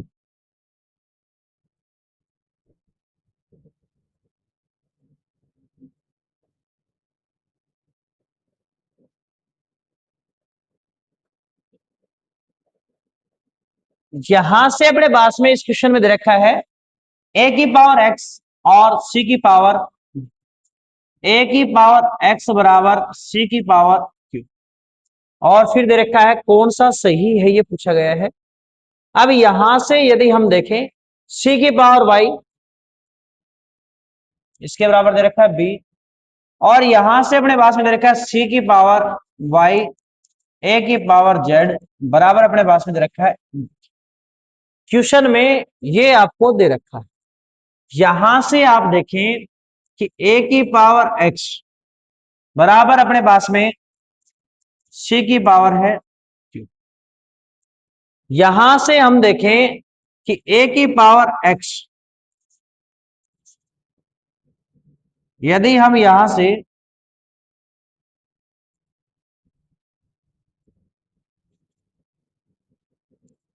a की पावर, a बराबर c की पावर हो जाएगा q अपॉन h। अब यहां से यदि हम देखें दूसरा वाला है c की पावर y बराबर a की पावर z, तो यहां से यदि हम देखें तो a का मान जहां है c की पावर y बराबर a की पावर, तो a की जगह अपने पास में क्या मान दे रखा है? a की जगह मान है c की पावर q अपॉन x, और इसके बाहर दे रखा है z। अब यहां से देखेंगे दोनों संख्याओं का c की पावर है y, इधर दे रखा है अपने पास में c की पावर है क्यू जेड अपॉन एक्स। यदि किसी संख्या का आधार सेम हो और घातें अलग अलग हो तो उनकी घात भी आपस में क्या हो जाएंगे? बराबर हो जाएंगी। तो अपने पास क्या हो जाएगा? y बराबर क्यू जेड अपॉन एक्स। अब यहां देखें कि x y बराबर क्या हो जाएगा, क्यू जेड। एक्स वाई बराबर क्यू जेड। यदि ये अपने पास में ऐसा केवल ऑप्शन नंबर सी है, तो यहां से ये क्वेश्चनों में थोड़ा सा दिमाग लगाने की, डी और बी केवल कंफ्यूज करने के लिए, डी और बी केवल क्या है, कंफ्यूज करने के लिए क्वेश्चन है कि ए की पावर एक्स बराबर सी की पावर क्यू। यदि दोनों में से किसी की पावर हटाते हैं तो दूसरी साइड में उसके भाग में जाएगी पावर। इसमें से ए की पावर एक्स था, ए का मान चाहिए तो क्यू बटा एक्स, यहां सी की पावर वाई और ए की पावर जेड। अब ए की पावर जेड, यहां से देखें ए का मान था सी की पावर क्यू अपॉन एक्स, तो सी की पावर क्यू अपॉन एक्स, यहां से इनकी घातें क्या हो जाएंगी आपस में बराबर। तो बिल्कुल सिंपल सा था, थोड़ा सा दिमाग लगाना था।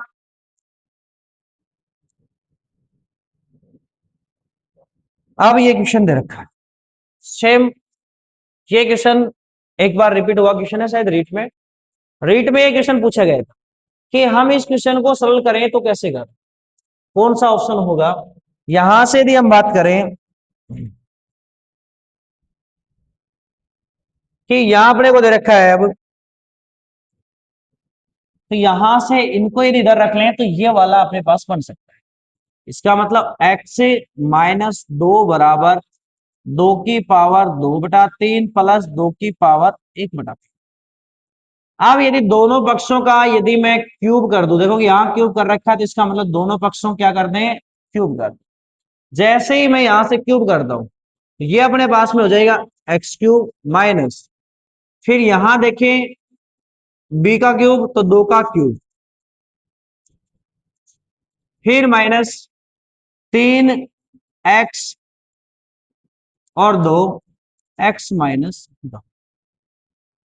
यहां से इसको भी ओपन करो, जैसे ही मैं इसको ओपन करूंगा ए क्यूब, ए क्यूब का मतलब है अपने पास में, मैं यहां इसको करता हूं दो की पावर दो बटा तीन का क्यूब प्लस दो की पावर एक बटा तीन का क्यूब प्लस तीन कोष्टक, ए का मान दो की पावर दो बटा तीन और बी का मान दो की पावर एक बटा तीन कोष्टक। अब ये है दो की पावर एक बटा तीन प्लस दो की पावर दो बटा तीन। अब इसको सरल करें पहले, ये हो गया अपने पास में एक्स की पावर तीन माइनस आठ माइनस छ एक्स, इसको अंदर गुणा किया छह एक्स स्क्वायर, इसको अंदर गुणा किया तो माइनस बारह एक्स, यही होगा। अब यहां से अपने पास में ये जो है छह एक्स, फिर अपने पास में छह एक्स का स्क्वायर, तो ये अपने पास में दो था, तो यहां से आगे देखें फिर, अब यहां से इसको यदि करें तो इसकी घात गुणा होंगी तो कैंसिल हो जाएगा, दो की पावर बच गई दो, दो की पावर दो का मतलब हो गया चार, तीन से तीन कट दो के पावर एक, इसका मतलब दो। अब यहां से देखें इनकी यदि घातें जुड़ेंगी तो दो और एक तीन, तीन बटा तीन, इसका मतलब केवल दो बनेगा, तो तीन गुणा दो। यहां से देखिए इसका मान मैंने यहां से क्या निकाला था, इसको इधर भेज दिया था, तो क्या था इसका मान एक्स माइनस, कि इसका मान, ये विशेष का ध्यान रखें यदि ऐसे कंडीशन में इधर रख दिया, क्योंकि इसको यदि सोल्व करें तो ऐसा बनेगा ही नहीं। यहां से इसका मान मैंने रखा एक्स माइनस दो, यहां से इसको इधर लेके आया था। अब यहां से देखें कि एक्स क्यूब है माइनस छह एक्स स्क्वायर है, अब अपने पास में माइनस बारह एक्स और माइनस आठ, ये नहीं, इसको सरल करें चार और दो छह प्लस इसको गुणा करें छह एक्स, इसको गुणा करें माइनस छह, इसका मतलब छह से दो इसको करें तो माइनस बारह, सॉरी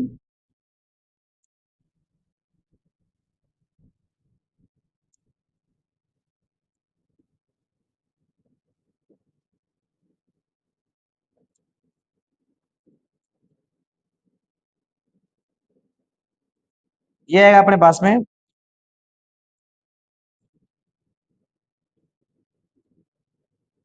ये हो जाएगा माइनस का बारह। अब यहां से इन सभी को इधर ले आए तो ये हो गया एक्स क्यूब माइनस छह एक्स स्क्वायर माइनस बारह एक्स, इस छह को इधर लेके आए तो माइनस का छह एक्स, यही है अपने पास में। इसके बाद यदि हम बात करें तो ये माइनस का अपने पास में बारह एक्स, तो ये अपने पास प्लस का होगा। आप अपने पास में 8 को इधर ले जाए तो ये माइनस का 6 प्लस के 8, ये हो गया एक्स क्यूब है अपने पास में, ये बनाना था। 6x² ये बनाना था। 12 में से 6 गए, 6 बचेंगे। अब यहां से 8 में से 6 गए तो कितने बचेंगे? 2। तो इसका ऑप्शन नंबर डी राइट होगा, ऑप्शन नंबर डी राइट होगा। तो ये क्वेश्चन था।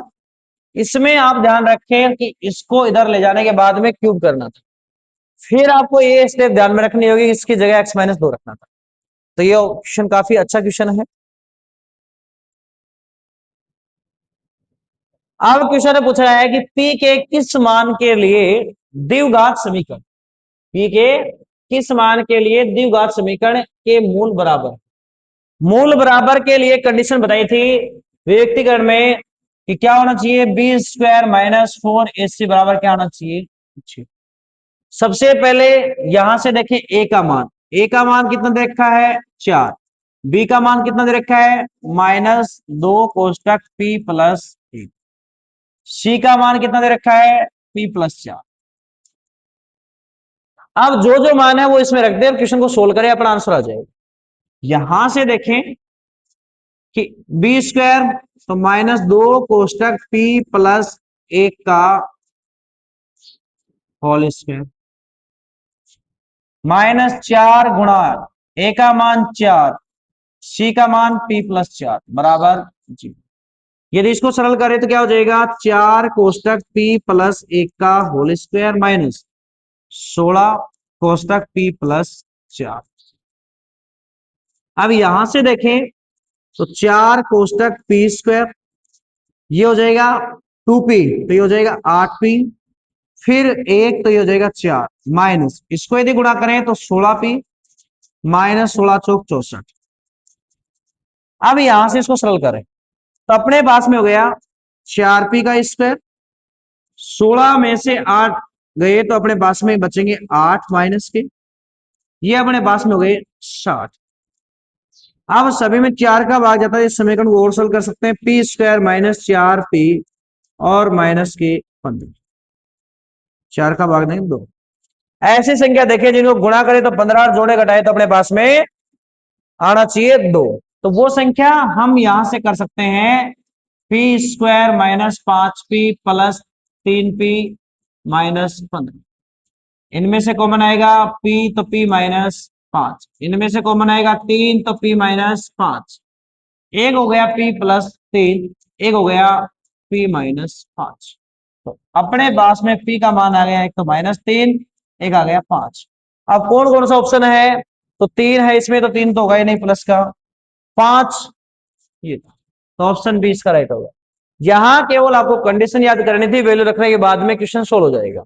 क्वेश्चन क्या था कि मूल बराबर है, इसका मतलब b² माइनस अपने पास में 4ac, b² माइनस क्या करना था? 4ac, उसके बराबर क्या रखना था? 0 रखना था। नेक्स्ट यदि हम बात करें, ये क्वेश्चन भी अच्छा क्वेश्चन दे रखा है।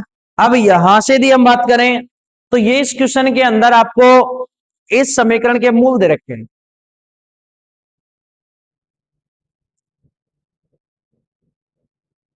क्या दे रखा है कि इस समीकरण के मूल, इसका मतलब इस समीकरण का एक मूल है अल्फा और एक है बीटा, अल्फा प्लस बीटा बराबर कितना दे रखा है? -b बटा ए का मान है 1, तो इसका मान आ गया माइनस का b। दूसरा आपको दे रखा है अल्फा गुणा बीटा c बटा ए, c बटा 1, c आ गया। अब क्वेश्चन में इसके बराबर क्या होगा? आपको दे रखा है alpha beta square plus alpha square beta plus alpha गुणा बीटा। अब इन दोनों में से अल्फा बीटा कॉमन करें पहले, या आप सभी में से भी कॉमन कर सकते हैं। अल्फा बीटा को यदि कॉमन करें तो यहां बचेगा बीटा, यहां बचेगा अल्फा, यहां बचेगा 1। अल्फा गुणा बीटा, अल्फा गुणा बीटा का मान कितना है? c। अल्फा गुणा बीटा का मान कितना है? c। अब यहां बीटा प्लस अल्फा या अल्फा प्लस बीटा का मान कितना है? -b प्लस 1, कि इन दोनों का मान कितना है? माइनस का b है। तो यहां से c कोष्टक 1 - b, ऐसा कौन सा ऑप्शन है? ए ऑप्शन है। ऐसा कौन सा ऑप्शन है? ए ऑप्शन है। तो ए ऑप्शन इसका राइट होगा। ध्यान रहे कि शून्यंकों का योग और शून्यंकों का गुणनफल, आपको यदि याद है तो अल्फा प्लस बीटा बराबर माइनस बी बटा ए था, तो बी का जगह यहां माइनस बी हो जाएगा। अल्फा गुणा बीटा तो सी बटा ए, तो सी बटा ए हो जाएगा।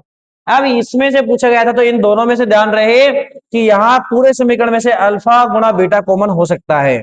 अल्फा बीटा कॉमन किया तो यहाँ बीटा बच जाएगा, यहाँ अल्फा बच जाएगा और यहाँ एक बचेगा। अब यहां से यदि हम बात करें नेक्स्ट क्वेश्चन की, नेक्स्ट क्वेश्चन ये दे रखा है कि यदि अल्फा और बीटा दोनों इसके क्या है? मूल है। दूसरा समीकरण पूछ लिया कि एक मूल ये अल्फा, दूसरा मूल है बीटा, तो आप इस समीकरण को सरल करें। ऐसा क्वेश्चन आरपीएससी में लगभग आज तक पूछे गए हैं, तो सेकंड ग्रेड के अंदर ये क्वेश्चन रिपीट हुआ है और वो भी सब्जेक्ट में आया हुआ क्वेश्चन। हो सकता है कि ये दिखने में जरूर डिफिकल्ट है और सब्जेक्ट के लिए बिल्कुल आसान क्वेश्चन है, सब्जेक्ट में आया क्वेश्चन है। अब यहां से अपने पास में alpha plus beta minus B बटा ए, तो माइनस बी बटा ए का मान एक, ये कितना आ गया? माइनस। फिर अल्फा गुणा बीटा सी बटा ए, सी का मान क्यू बटा एक, तो कितना आ गया?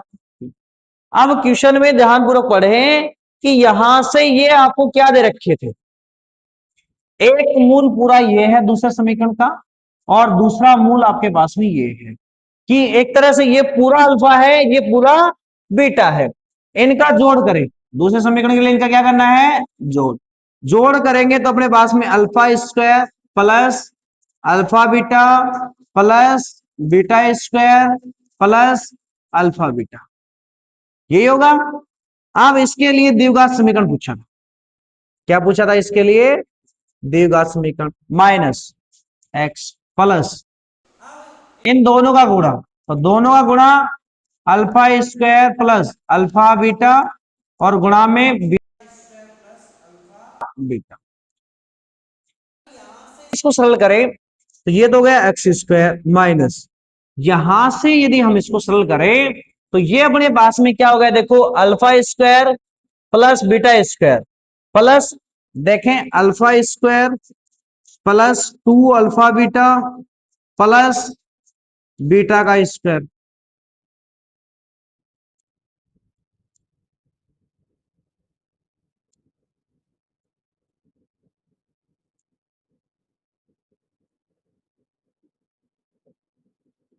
अब बीटा का स्क्वायर, अल्फा स्क्वायर एक अल्फा बीटा दो alpha beta, beta square plus इसमें से अल्फा कॉमन करें तो अल्फा प्लस क्या बचेगा? बीटा। इसमें से यदि बीटा कॉमन करूं तो क्या बचेगा? Beta plus alpha. जिस जिसका मान है वो मान रखते, ये हो गया एक्स स्क्वायर माइनस, ये हो जाएगा अल्फा प्लस बीटा का होल स्क्वायर। क्या हो जाएगा? अल्फा प्लस बीटा का होल स्क्वायर। अब ये अल्फा प्लस बीटा का मान दे रखा है माइनस पी, प्लस अल्फा गुणा बीटा अल्फा प्लस बीटा का होल स्क्वायर बराबर क्या लिख देंगे? जीरो समीकरण। X square minus alpha plus beta का होल स्क्वायर दे माइनस पी का स्क्वायर, क्या हो जाएगा? P square x plus alpha गुणा बीटा का मान क्यू, अल्फा प्लस बीटा का होल स्क्वायर तो पी का स्क्वायर। अब ऐसा ऑप्शन कहीं भी दिख रहा है तो वो इसका आंसर होगा। X square minus P x plus P square Q, तो ये अपने पास में option number D, option number D, option number D. अब यदि हम बात करें नेक्स्ट क्वेश्चन की कि m के किस मान के लिए, m के किस मान के लिए मूल समान होंगे? समान या बराबर अभी कंडीशन आई थी, तो अपने पास में आपके पास था कि बी स्क्वायर माइनस क्या होना चाहिए? 4ac के बराबर जीरो। मूल समान हो तो एक कंडीशन थी।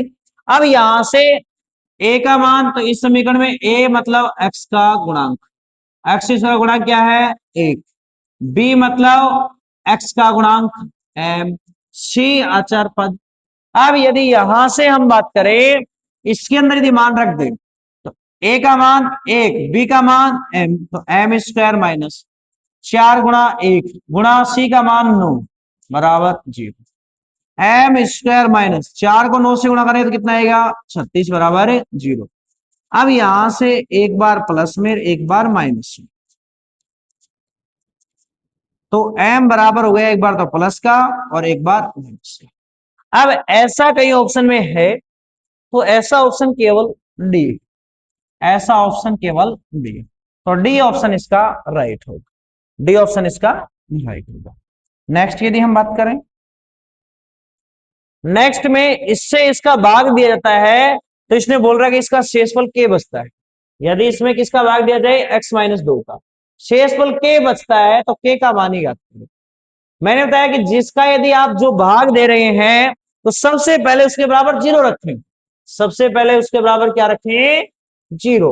जैसे आप 0 रखेंगे तो यहां से x का मान कितना हो गया 2, कि इसके अंदर यदि जहां पे यदि आप x है उस जगह पे यदि 2 रख दोगे तो उसके बराबर अपने पास में क्वेश्चन में शेषफल कितना बचेगा के बचेगा। जहां जहां x है उस जगह पे 2 रखें, 2 का क्यूब प्लस 3 2 का स्क्वायर माइनस के एक्स की जगह 2 प्लस 4 बराबर कितना रखेंगे, क्यों, क्योंकि क्वेश्चन में इसका भाग देने पर शेषफल अपने पास में के बचता है, तो इसका मतलब ये हो जाएगा। यहां से देखो 2 का क्यूब कितना हो जाएगा 8 प्लस 2 का स्क्वायर 4, 4 को 3 से गुणा किया 12 प्लस अपने पास में कितना हो जाएगा माइनस का 2 के प्लस 4 बराबर कितना हो गया के। 8 और 12 20, 20 और 4 24, इस 2 को इधर भेज दे तो के प्लस 2 के अपने पास में हो गया 24 बराबर 3 के बराबर हो गया 24 बटा 3 8।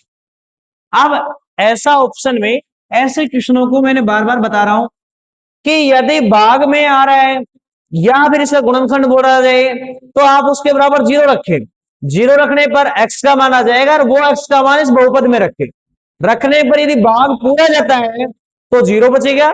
शेषफल बोला है के, तो मैंने शेषफल की जगह क्या लिख दिया के लिख दिया। यदि ये बोलता है कि पूर्णतः भाग जाता है तो यहां मैं लिखता 0, या मैं क्या लिखता 0, क्योंकि इसमें कितने का भाग के का भाग पूरा पूरा, यदि इसका भाग पूरा जाता क्यों क्यों लिखता, क्योंकि शेष बोले के दो, तो के का मान कितना आ गया अपने पास में 8। अब अपने पास में सेम ये क्वेश्चन भी लगभग मैंने करवा रखा कि अपने पास में प्रैक्टिस किए। ऐसा क्वेश्चन आया है कि इनका आधार सेम बनाए, क्या बनाए इनका आधार सेम बनाए।